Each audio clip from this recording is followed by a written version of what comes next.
G'day YouTubers, how are you? How you going out there?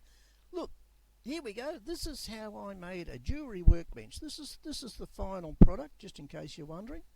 It's a jeweler's workbench that they sit on a table and they hammer and bang and cut and do all the things. I'll show it to you as we go. So let's get rolling, try and get some of this done. So this is what the original idea was. This is the daughter messaged me, Dad, I think I'd like something like this. So she sends it to me on Pinterest. You find them on Pinterest. You're just looking for mini jeweler's workbench or something like that. I'll probably put some links up. So what she doesn't want is, this is a bench thing that pulls out so that she can bang and slam on it. This you put different files in to round off your rings and other things. Doesn't want any of that up there. She'll put her own. This is all she wants. This one doesn't need this. Doesn't need any of this stuff here. And I was too lazy to build this kind of joint, so you'll see mine's a little bit different. How did I do it? Well, like this. I copied it down, put it up on the screen in my photo program, and put the ruler up on against the screen and said, okay, it's that much.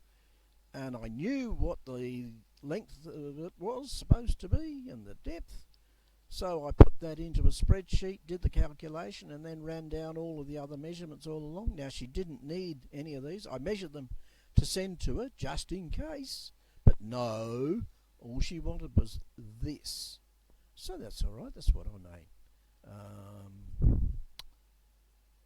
So on this note, watch out for these dates. They'll exchange themselves pretty fast. It's winter time down here, guys. It's raining and cold and miserable, and I'm lazy and I procrastinate. You never heard that before? I didn't say it. Yeah. So here we go. We've got a bit of a start on here. Holes are drilled, countersunk. What am I using? I think it's about 50mm screws. I didn't put the price in. I already had them from another big job that I did just a little while ago. So this is about 600mm. I think it's about 500mm going back there. In archaic measurements, I think that's 2 foot, and you can work the rest out yourself. I'll put some plans up later on. This stands about 200mm, I think it is high, about 4 inches, give or take. And that's my workbench. Yeah, right. So here we go. This is the first episode of Ian's measured once and cut 3 times. I stuffed up big time. You can see the damage I caused in a few slides towards the end. So I put these in because plywood doesn't necessarily cut straight or fit straight. It's got bends in it. See the bend in it? Rotten thing. So I jammed these on and just moved this bar along as I screwed the back to make sure that everything was tight and adjusted when I screwed everything together. So the screws were coming in through here. I thought I was smart. I put the runners in first. Yeah, more about that later. On the bottom here, roughly here, I thought I took a photo of it, but I can't find it, is a, what they call a non-slip mat. I can assure you, once I put that on there, I put the whole thing together. When I was giving it to my daughter, I put it on my table in the kitchen, and I leaned full body weight on it. Full body weight. It never moved. This non-slip stuff is the best. It's really good. I don't think she'll need to have even clamps on it. Anyhow, moving on. And working late at night under the floodlight, yeah. Here's what I did, is screwed on the top the outside runners, wings, that'll probably do. It's to make sure things don't keep falling off. Now, a big point here, see these 2 little dents here? Yeah.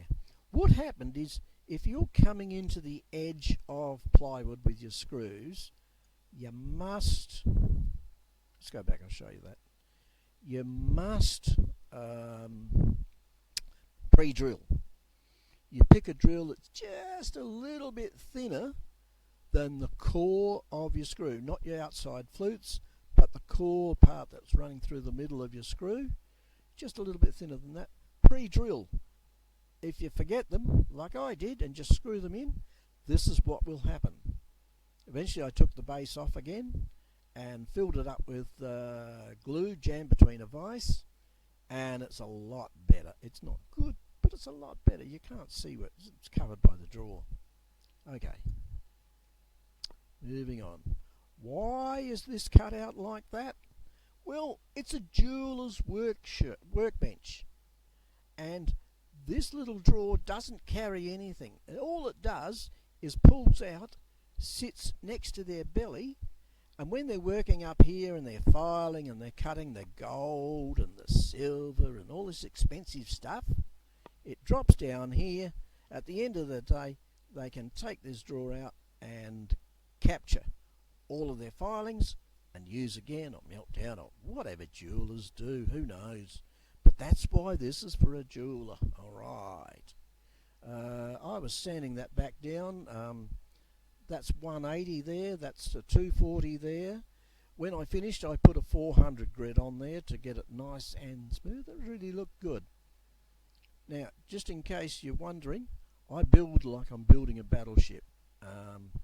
And I can tell you without any fear of contradiction that I could stand on this. I could put it on the floor and stand on it, and it will not break.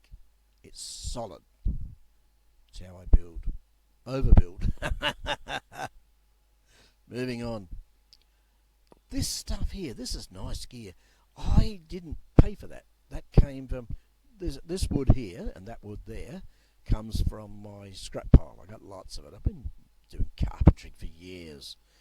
But this little fella, outside of Bunnings, is a place round the back.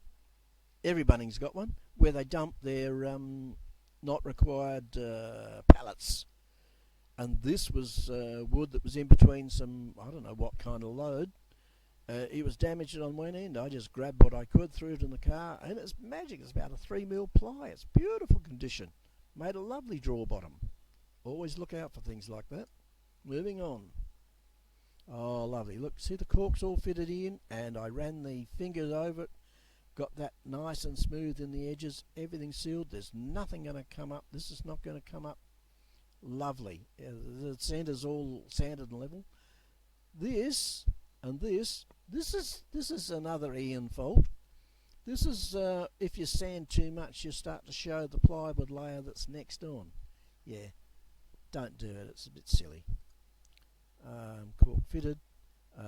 It's had a couple of coats of varnish in between coats. Rubbed it down with a 400 again, make it a little bit smoother. And there you go, she's done. Now, up in here, the daughter and her partner are going to get, I think today or tomorrow, they're going to get a piece of mild plate steel, 2 or 3mm thick or 4mm or whatever, and screw it down. That'll cover up those. That'll give us some place to bang with the hammer on her jewellery. In here, she's going to mount what she calls a bench stop, or I don't know what they call them. And it's got a metal bracket and holds a big lump of wood that comes down, it pivots down to a fine point, and that's what she uses to belt her stuff on. It's jeweler's stuff, I don't know. So let's go. This is what I did damage. This is where you can see the compressions from the cramps. They're not clamps, they're cramps. And I cut into it pretty deep. So let's have a look. I even took a video of what I did. So I ran the iron, I had to hold the camera with one hand. It's a very wet cloth. You'll see the steam coming up off of it. And what you're trying to do is push the steam into the cells of the wood, fill them up, and they'll come, well, in theory they'll try and come somewhere near. Oftentimes they'll pick up, sometimes they won't. So, yeah. Just hang on a second while I stop this video. and that's the cut, the dents after I'd finished. That's not bad. It's made a difference. After that, I sanded it down, which is what you can see there. That's why it's white. And then I put another coat of varnish over those parts to make them look a little bit better. But the rule is measure twice, cut once. And think of what you're doing. All I had to do was put a little piece of wood up against it so that the wood can push against it instead of the cramp. Too silly. That's what I do. I'm good at that.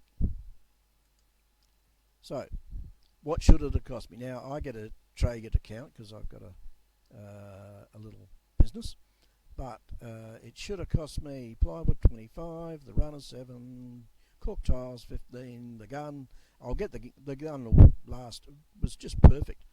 The construction glue 255. That's not bad. It lasted just nicely. Really good stuff too.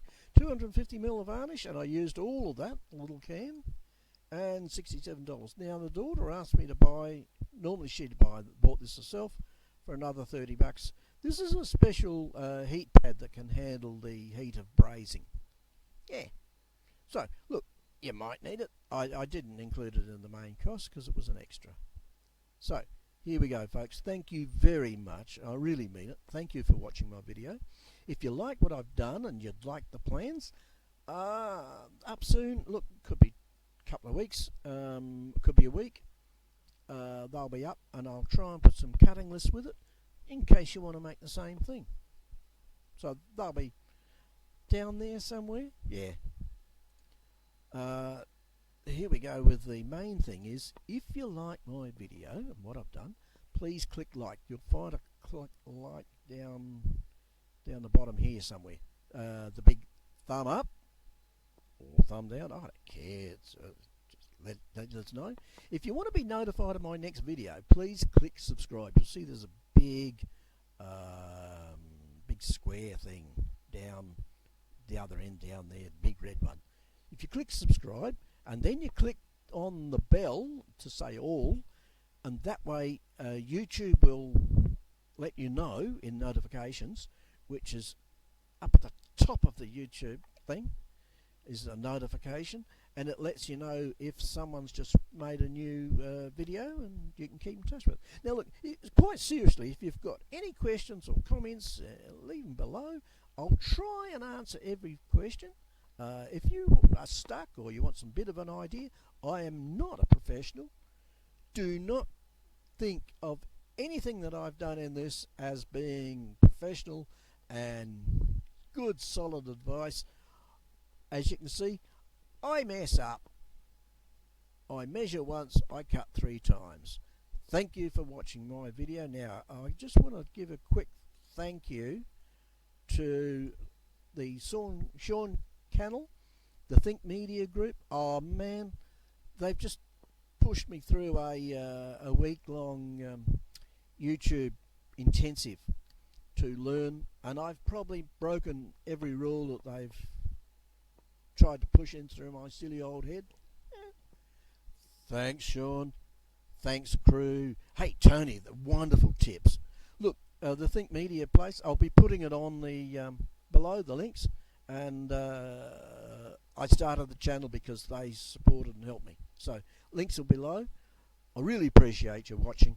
Have a lovely time. Enjoy yourself, and if you do make anything, let me know what you've done. See you later. Thank you.